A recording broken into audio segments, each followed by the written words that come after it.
Hi everyone, it's your daily 10-minute business and finance news wrap for this Monday, the 27th of June 2022. Later, the Australian share market starting the week on a positive note, up 1.9%. But first, to the gender pay gap, which widens with age. For more, Rena Sapempaet spoke with Mary Wooldridge. She is a director of Workplace Gender Equality Agency. We've heard a lot about the gender pay gap. What are the most startling things out of this report that drilled down into age? This new data from the Workplace Gender Equality Agency is interesting for a number of reasons around further information on the gender pay gap and workforce composition as it relates to age and career. And what it shows is that at no stage are more than 50% of women working full-time. Now, we also see that for managers, it's really the area that is done full-time. 90% of all managers are in full-time roles. So there's this fundamental disconnect between managerial ranks and women wanting to or needing to work part-time in terms of their both work and care responsibilities. It also shows that the gender pay gap starts right on graduation, but increases significantly over time. And at peak earnings stage, when people are 45 to 65, the gender pay gap is over 30%, equating to about $40,000 differential between men and women. Well, it is surprising that even when women are returning to the workforce and pursuing their careers and working at the highest levels of organisations, the gender pay gap is still so significant. We also saw data that for CEOs and senior managers, when you just compare the highest levels, there's a very significant gender pay gap of around $93,000. So even women who do work full-time and do work at the highest levels of organisations are still experiencing a significant difference in their pay and earnings compared to men. And so you talked a bit about solutions, and what would the solutions be? So there's a number of things that can be done. The first thing that we encourage employers to do is do a pay gap analysis, understand what are the drivers of the gap that they experience in their organisations and where those gaps sit and how they can therefore address them. It's really important to normalise flexible work and gender neutral parental leave so that taking time out of the workforce is not just a female thing. It's something that men do as well, and that can be normalised for people to share those work and caring responsibilities. We think access to affordable childcare is very important, and employers can play a role in that. Some offer, for example, on-site childcare provision. And we also think it's very important that employers reimagine management roles so that it's not limited to a full-time position, that part-time roles can do senior management positions, whether they be job sharing or working flexibly, and that'll enable women to contribute their skills and capabilities right up to the highest levels of an organisation. Mary Wooldridge there speaking with Rena Sapempaet. From pay, let's go to the Australian share market, which rose by 1.9%. The S&P ASX 200, 6,706. So a good way to start the new working week. For more, I spoke earlier with Henry Jennings from Markets Today.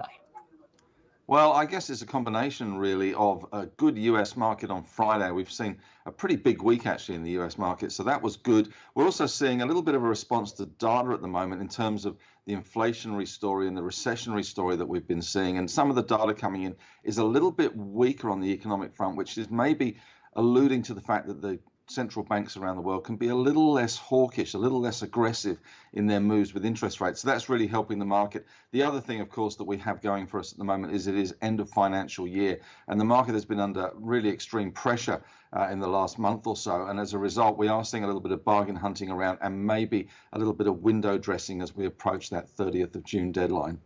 Despite sort of like that talk about changing interest rate expectations, right?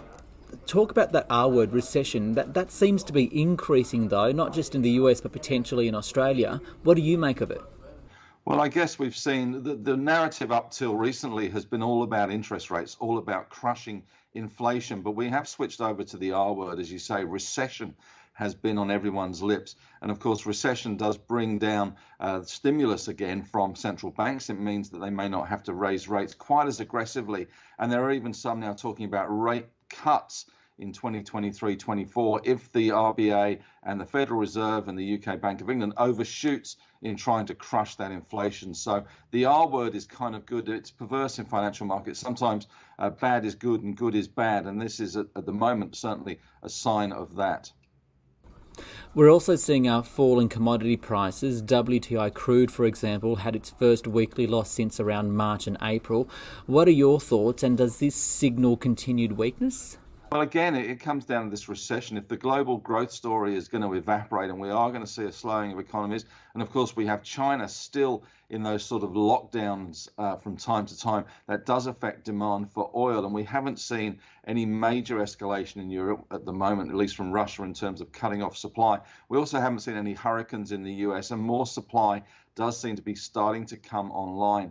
And of course, the oil prices has been a major driver of inflation. So if that comes back a little bit further, that will also help the market as well in terms of the sentiment as the world does start to slow slightly. So it is a good thing, I guess, in some respects, that the oil price is coming off. Of course, one of the reasons why interest rates need to rise is because of inflationary problems, right? How are we seeing these inflationary impacts hitting some listed companies? Because we did have an update from Metcash today, which operates some IGA supermarkets. Oh, we did from Metcash, and one of the things that's got going for them, of course, is that people are shopping local. They're not doing the big trips in the cars. There's a big mass exodus, I guess, is probably not quite so mass, but there's certainly a big growth in regional sort of exodus at the moment, and people moving to the regions, which is good for IGA. And these guys so far have been able to manage to pass on those price rises. Of course, the same could apply to Coles and Woolies as well. So it'll be interesting to see when their numbers come out. But for the moment, the supermarket side of things is at least, I guess, somewhat immune to some of these inflationary pressures, at least at the moment, that's for sure. Finally, we're approaching the end of the financial year. Many investors, especially first-time investors, attracted to the share market when it was booming last year, when they had some stimulus or when they were in lockdown and looking for something to do. If they're looking at their portfolios right now, they might get a bit of a shock and see a bit of an adjustment. What's your message to them? Well, I think the message for them is that to have a plan, to hold the course, become a long-term investor rather than just an investor for the latest fad. I think that's certainly the way to go. And maybe even there's a thing in the markets called dollar cost averaging, where you are buying at a set time, because it's very hard to time the market. So it says that you should put in money at regular intervals. And if you were doing that throughout this fall, at least you're going to be starting to benefit from some of the rise that we have seen in the market. So I think, stay the course, focus on the horizon sometimes, ensure that you've got good quality companies in your portfolio and not just the latest fad, and maybe look to top up around these sort of depressed levels. Henry Jennings there from Marcus Today. This SBS on the Money stream is provided for informational purposes only. The content in this stream should not be understood as constituting advice or a recommendation. It is not personal advice, and it does not consider your personal circumstances or objectives. You should contact a licensed professional before making any financial decisions.